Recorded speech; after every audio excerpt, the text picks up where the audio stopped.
ஷே எப்பா தேங்காய் எண்ணெய் தேங்காய் எள்ளெண்ணெய் கீழே பூமியில் கொடுக்காரு. தேங்காய் எண்ணெய் அடுத்தாப்புல எல்லாம் பூமியில் விவசாயத்துக்கு கொடுக்காரு. இவன் என்ன செய்தான்? கடலை எண்ணெய் வேணும், மானிட பிறகு வேணும்ல. அப்போ விவசாயத்தில் தண்ணி பாய்ச்ச எல்லாம் இருக்க வைக்க அந்த புழு பூச்சி அதுகளை சாப்பிடும் எல்லாத்துக்கும் அந்த கடவுள் படைக்கிற ஒரே உயிராக படைக்கார். பிரித்து ஜாதியாக வச்சு பூரா நச்சு எடுக்கான். பூரா வேலை பார்க்காம கிணறை தோண்டி எண்ணெய் எடுக்கவா பூரா உயிர் பலிகளை வறுத்து அந்த எண்ணெயை ஊற்றி வறுத்து திங்கவா.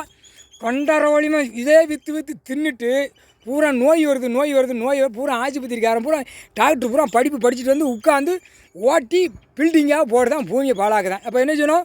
டாக்டருக்கார பேருக்கும் இந்த பூமி அழிக்கான அரசியல்வாதி 2 பேருக்கும் குண்டை கசைக்கு விட்டணும்ட்டார். வானரப்போட இராணுவம் முப்போட வருவான். இருடா ஆட்டிக்கிட்டா இருக்கா தமிழ்நாட்டில் முக்கால்